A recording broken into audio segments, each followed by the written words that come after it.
Students of class 10th, welcome back to my channel. Today we are going to study the chapter 2 of your book First Flight. The name of the chapter is Nelson Mandela Long Walk to Freedom. So first of all, you need to understand one thing, that A Long Walk to Freedom is the name of the autobiography of Nelson Rolihlahla Mandela. The full name, Nelson Rolihlahla Mandela. So the autobiography, that means writing about one's own life. It is the autobiography of Nelson Mandela, and some extracts from his autobiography have been included in your book in the chapter 2, and the same name has been given as of the biography of Nelson Mandela. Nelson Mandela Long Walk to Freedom. Okay, so before starting the reading of the chapter, let's read the before you read portion. The first point in before you read is about apartheid. Apartheid is a political system of differentiation or discrimination based upon color of the skin, that is race. Race के basis पर discrimination जो हम बोलते हैं वो होता है based upon the colour of the skin of the person. उसको हम नॉर्मली रेसिज्म बोल देते हैं, लेकिन उसको एक पॉलिटिकल टर्मिनोलॉजी भी दी गई है. एक पॉलिटिकल सिस्टम होता है रेसिज्म पे बेस्ड, जिसको अपार्थीड बोलते हैं. Apartheid is a political system that separates people according to their race, according to the color of their skin. Can you say which of the three countries named below had such a political system until very recently? A, the option 1 is United States of America, option 2 is South Africa, and option 3 is Australia. I will not give you the answer right now. You should try and find out the answer yourself. But in case you need to know the answer from me, then I will list it in the description box below. All right. Okay, so moving to the second point of the before you read. Have you heard of Nelson Mandela? I really hope that yes, you have heard of Nelson Mandela. He was a great personality after all. Nelson Mandela was a great leader, and he and his friends, his teammates of his African National Congress, they all together, they fought for the welfare of the people of Africa and for the liberty of the blacks of Africa. The people who were having black skin color, they were being discriminated according to the system of apartheid.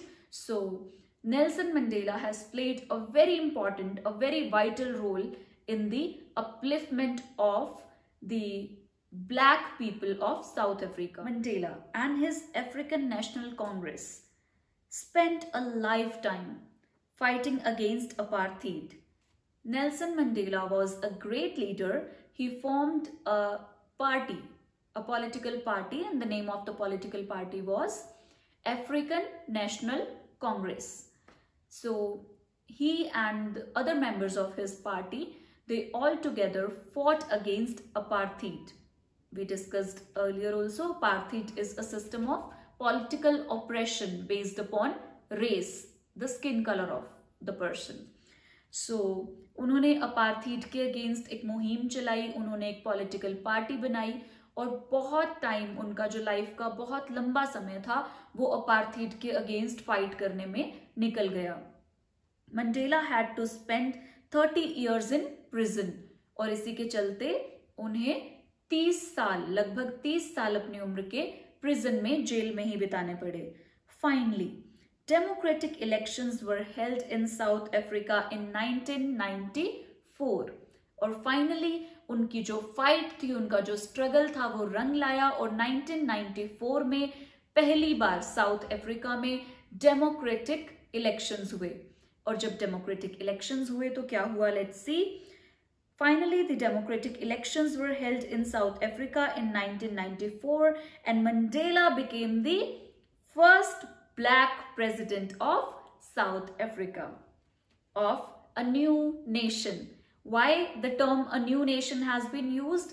South Africa was not a new nation. It was an already existing nation. But a new nation term has been used because एक नई ऊर्जा, एक नया देश पैदा होने वाला था जो कि एक डेमोक्रेटिक रिपब्लिक होने वाला था। यहाँ पर व्हाइट्स की डिक्टेटरशिप या सुपरमेसी अब नहीं चलने वाली थी। अब यहाँ पर सबको इक्वल ट्रीटमेंट मिलने वाली थी, irrespective of their skin colour, irrespective of any other discriminatory identity. सबको इक्वालिटी, सबको लिबर्टी मिलने वाली थी और एक डेमोक्रेटिक रिपब्लिक अफ्रीका बनने वाला था। So that's why it has been called as a new nation, right? So in this extract from his autobiography, Long Walk to Freedom, I have already told you that A Long Walk to Freedom was the autobiography of Nelson Mandela, and some extracts have been taken from that and included in our syllabus. Mandela speaks about a historical occasion. So Mandela अपनी जो book है उसमें mention करते हैं एक historical occasion के बारे में। क्या historical occasion हो सकता है वो guess कीजिए? The inauguration। इस historical जो occasion है इसका वो नाम रखते हैं the inauguration। inauguration क्या होता है? शुभ आरंभ। So किस चीज का शुभ आरंभ होगा? Definitely democratic republic बनने का। Can you guess? Yes, we can guess that oath taking ceremony रही होगी, डेमोक्रेसी की शुरुआत की सेरेमनी रही होगी जिसका नाम नेल्सन मंडेला ने अपनी बुक में द इनॉग्रेशन रखा होगा। So yes, we can guess and check your guesses with this news item from BBC of 10th May 1994। BBC, I hope most of you know about it, British Broadcast Company. It is a very famous international news channel, news agency. So BBC ने cover किया उस बहुत important event को जिसका नाम Nelson Mandela ने दिया the inauguration. Date क्या थी? 10 May 1994। हमेशा याद रखना है 10th May 1994 was the date of oath taking ceremony of Nelson Mandela being the first black president of South Africa, right? So एक छोटा सा न्यूज आइटम है जो बीबीसी ने कवर किया था, वो इंक्लूड किया गया है इस बॉक्स में। Let's see what this news reads. Mandela becomes south Africa's first black president. Headline क्या है कि मंडेला बनते हैं साउथ अफ्रीका के first black president. Let's read the news. Nelson Mandela has become south Africa's first black president after more than 3 centuries of white rule. More than 3 centuries of white rule. 1 century is equal to 100 years. So 3 centuries, 300 years. More than 300 years, more than 3 centuries, white supremacy का rule रहा। और finally अब उसका अंत हुआ उस era का और एक इक्वेलिटी का, एक लिबर्टी का, एक डेमोक्रेटिक रिपब्लिक बनने का टाइम आ गया। सो फाइनली नेल्सन मंडेला बने साउथ अफ्रीका के first black president after more than 3 centuries of white rule.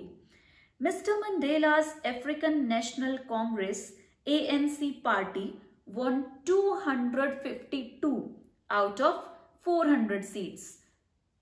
So in the first democratic elections of South Africa's history. So South Africa की history में पहली बार जब democratic elections हुए तो Nelson Mandela की जो पार्टी थी ANC, अफ्रीकन नेशनल कांग्रेस, उसको 400 में से 252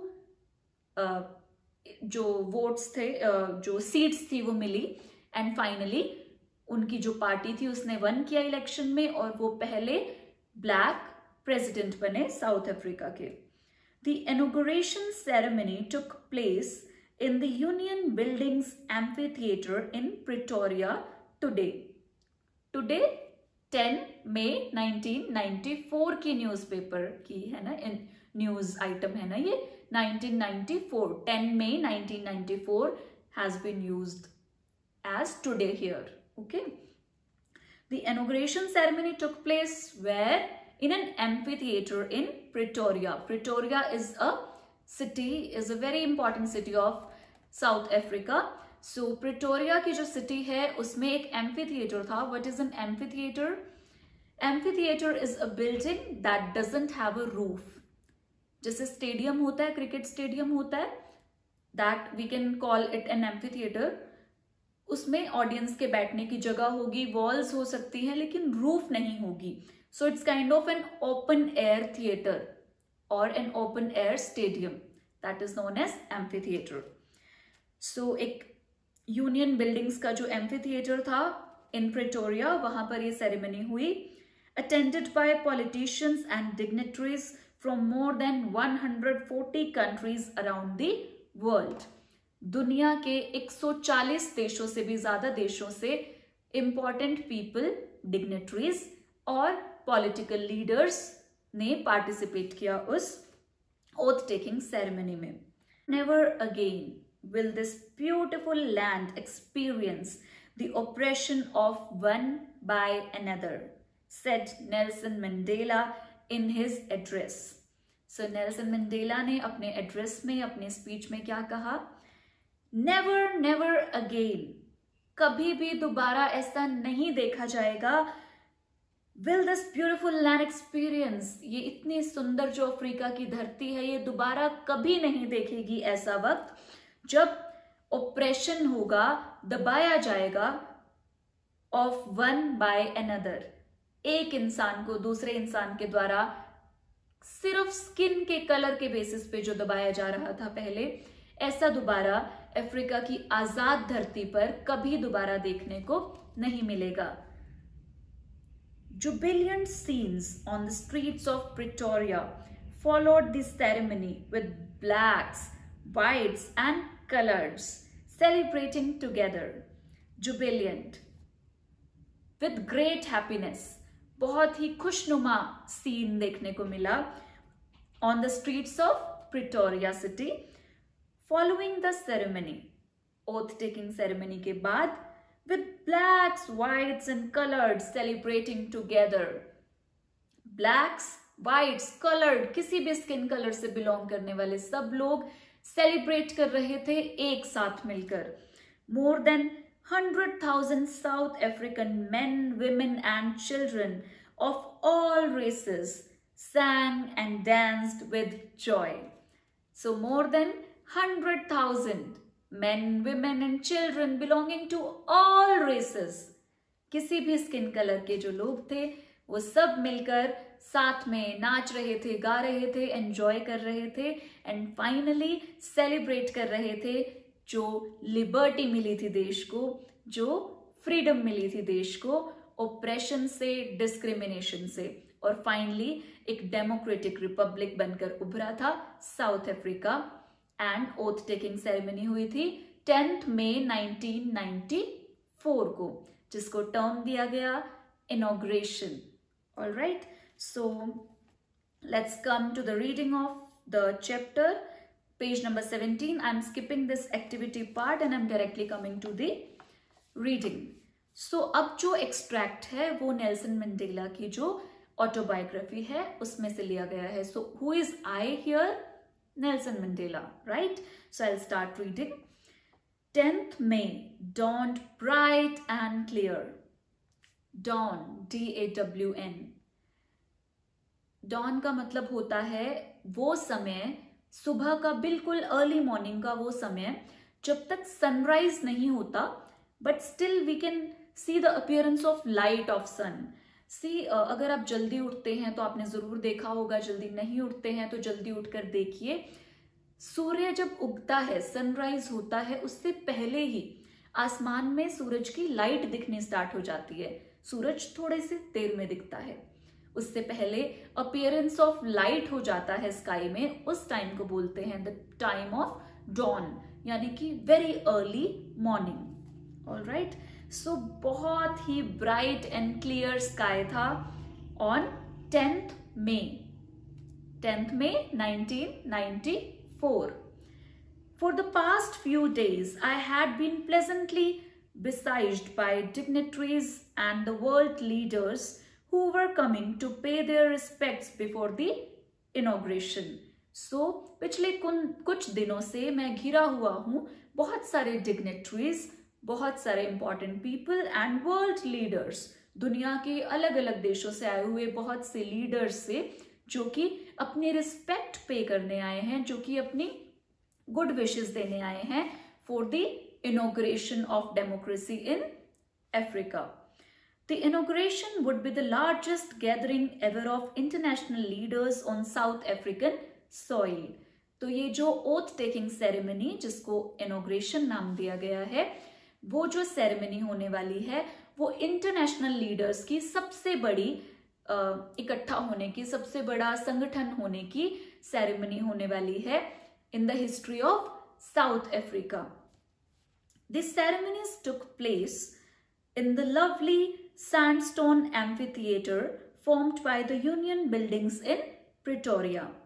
For decades, this had been the seat of white supremacy. For decades. 1 decade is equal to 10 years. 1 century is equal to 100 years.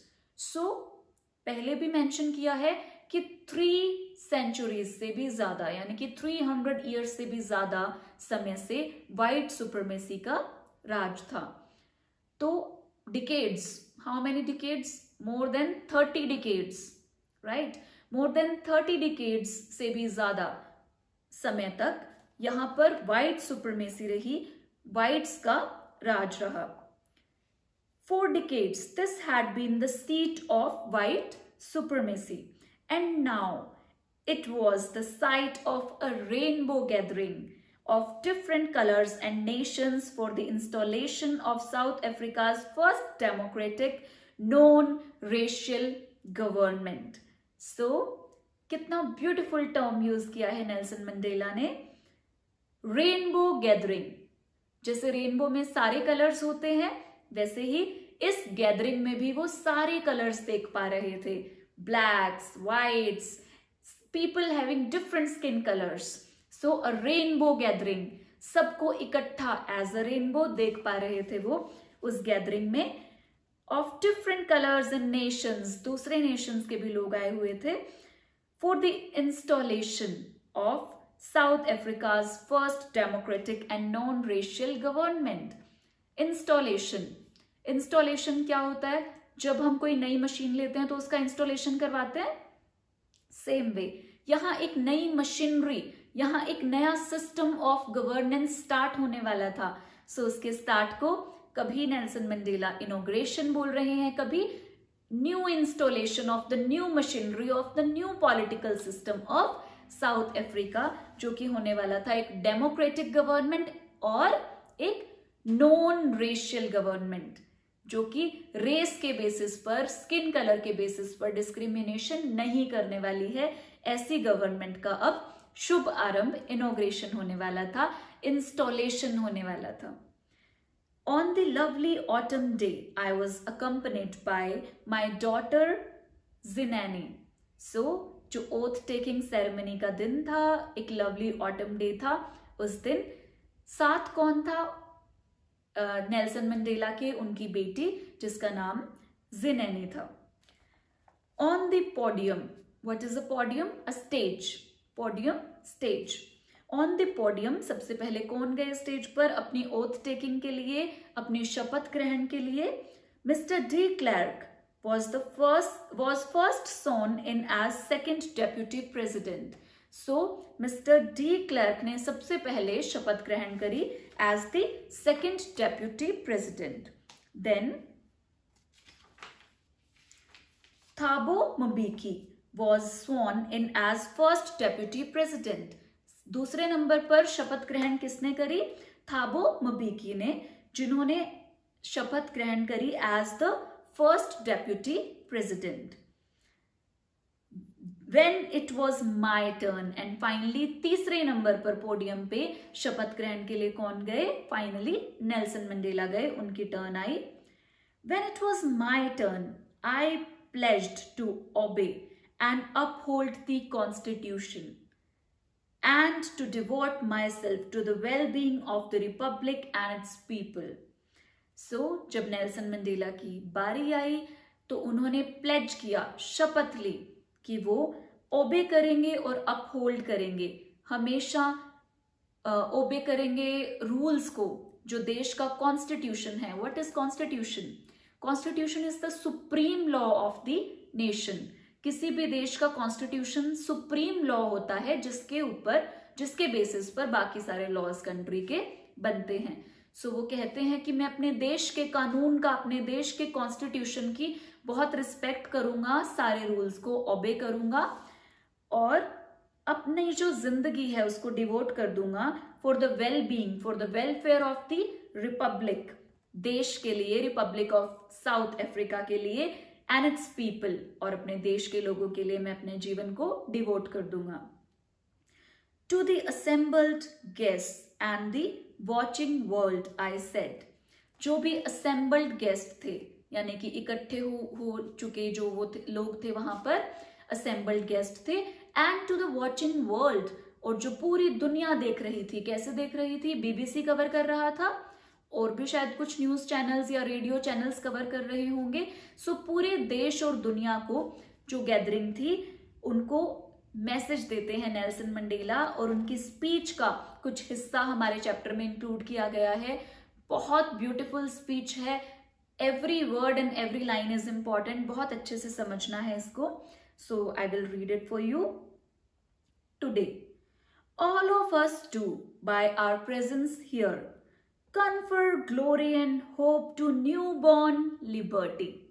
So आज हम सब इकट्ठे हुए हैं confer, to confer the glory, to give the glory, to give the beautification, to give the hope to the newborn liberty. हम glory देते हैं, हम होप देते हैं न्यूबॉर्न लिबर्टी को, नई नई जो पैदा हुई है हमारे देश में लिबर्टी, आजादी, उसको हम स्वीकार करते हैं, उसको हम ओबे करते हैं, उसको हम एक उम्मीद की नई किरण देते हैं. Out of the experience of an extraordinary human disaster that lasted too long must be born a society of which all humanity will be proud. So हमने एक बहुत लंबे समय तक एक बहुत एक्स्ट्रा ऑर्डिनरी ह्यूमन डिजास्टर देखा. इससे ज्यादा ह्यूमन डिजास्टर क्या हो सकता है कि सिर्फ स्किन के कलर के बेसिस पर इतना ज्यादा डिस्क्रिमिनेशन था कि व्हाइट्स को बहुत सुपीरियर समझा जाता था और ब्लैक्स को बहुत इंफीरियर समझा जाता था. सिर्फ रंग के भेद से, रंग भेद के नाम पर अगर इंसान इंसान से नफरत करने लगे तो उससे बड़ा ह्यूमन डिजास्टर क्या हो सकता है.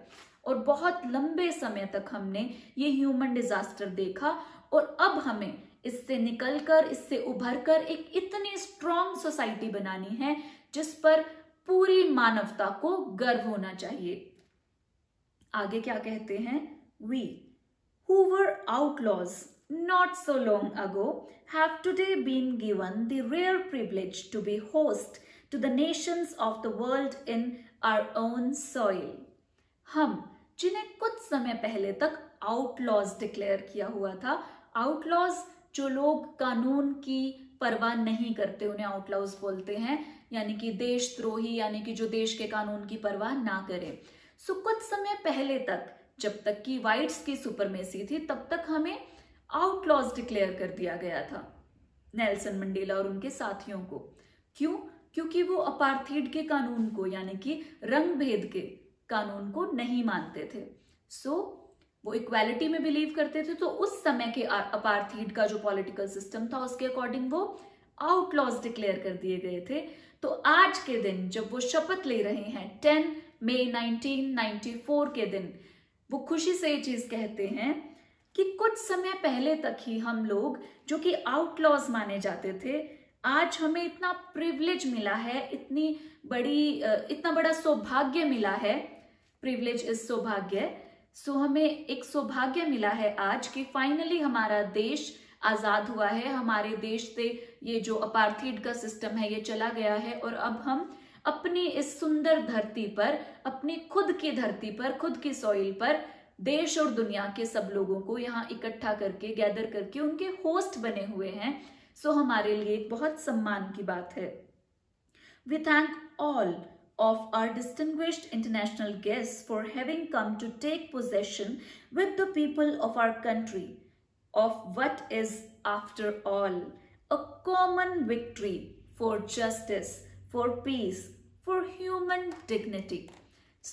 वो धन्यवाद करते हैं इंटरनेशनल लेवल के सभी डिग्नेटरीज एंड जो भी लोग यहाँ इकट्ठे हुए हैं उनको, कि आपका बहुत बहुत धन्यवाद कि आप पधारे एक कॉमन विक्ट्री को एंजॉय करने के लिए। किस चीज की common victory? Common victory for justice, इंसाफ की कॉमन विक्ट्री फॉर पीस, शांति की common victory, and common victory for human dignity, इंसान की सेल्फ रिस्पेक्ट की जो कॉमन विक्ट्री हुई है, इंसानियत की जो कॉमन विक्ट्री हुई है, उसको सेलिब्रेट करने के लिए आप सब लोग जो इंटरनेशनल लेवल के जो सब डिग्नेटरीज एंड लीडर्स हैं, आप सब लोगों का यहाँ पधारने के लिए धन्यवाद करते हैं। आगे क्या कहते हैं नेल्सन मंडेला अपनी स्पीच में? We have at last achieved our political emancipation. At last हमने अचीव कर लिया है हमारा political emancipation. Emancipation is freedom from restrictions. जो हमारी पॉलिटिकल रिस्ट्रिक्शंस थी in the system of apartheid, उससे हम उभर चुके हैं और अब हमने आजादी पा ली है इन सारी रिस्ट्रिक्शन से। We pledge ourselves to liberate all our people from the continuing bondage of poverty, deprivation, suffering, gender and other discrimination. तो आज हम शपथ लेते हैं, प्रण लेते हैं कि हम अपने सारे लोगों को जो कि सदियों सदियों से बॉन्डेज थे, बंधे हुए थे, बंधक बने हुए थे, पॉवर्टी के, डेप्रिवेशन के, सफरिंग के, जेंडर और अदर डिस्क्रिमिनेशंस के, यानी कि गरीबी के, पॉवर्टी गरीबी, और डेप्रिवेशन। डेप्रिवेशन का मीनिंग आपकी बुक में भी दिया हुआ है, state of not having one's rightful benefits. कुछ बेनिफिट्स होते हैं जो देश के मेंबर होने के नाते सबको मिलने चाहिए, लेकिन अपार्थीड के सिस्टम की वजह से व्हाइट्स को वो बेनिफिट्स मिल रहे थे और जो ब्लैक्स थे वो डिप्राइव्ड थे उन बेनिफिट्स से, वंचित थे। डिप्राइव्ड इज वंचित। जो पॉवर्टी थी, जो गरीबी थी, जिसके बंधक बने हुए थे लोग, जो डेप्रिवेशन का सिस्टम था उसके बंधक बने हुए थे लोग, सफरिंग, प्रताड़ित हो रहे थे जो लोग, और gender and other discrimination, gender के बेसिस पे, मेल फीमेल के बेसिस पर औरतों के साथ जो डिस्क्रिमिनेशन हो रहा था, एंड अदर डिस्क्रिमिनेशन, और जितने भी तरह के डिस्क्रिमिनेशन, भेदभाव हमारे देश में हो रहे थे, हमें हमारे देश के हर इंसान को उन सब बॉन्डेजेस से, उन सब चीजों से, बंधक जो बने हुए थे उन्हें छुड़ाना है, फ्री कराना है, फ्रीडम दिलवानी है उन्हें इन सब चीजों से। The sun shall never set on so glorious a human achievement. जो सूरज है वो ढलने से पहले आज जो ह्यूमन अचीवमेंट देख रहा है, आजादी देख रहा है, लिबर्टी देख रहा है साउथ अफ्रीका की, उससे बेहतर ह्यूमन अचीवमेंट शायद सन छिपने से पहले कभी नहीं देखेगा। इस इवेंट की ग्लोरी की बात कर रहे हैं नेल्सन मंडेला, एंड लास्ट में वो क्या कहते हैं? Let freedom reign. Reign to rule. Reign means to rule. Let freedom reign. Freedom को rule करने देते हैं अब. God bless Africa. So this was very beautiful extract from the speech of Nelson Mandela from 10 May 1994 from his oath-taking ceremony. So it's enough for today's lecture. We will study the rest of the chapter in the next lecture. Till then, I request you to please stay at home. Don't go out, and if it's really necessary, please follow all the guidelines given by government for COVID protection. So please stay safe, stay at home, take care of yourself, study well. Thank you. Have a good day.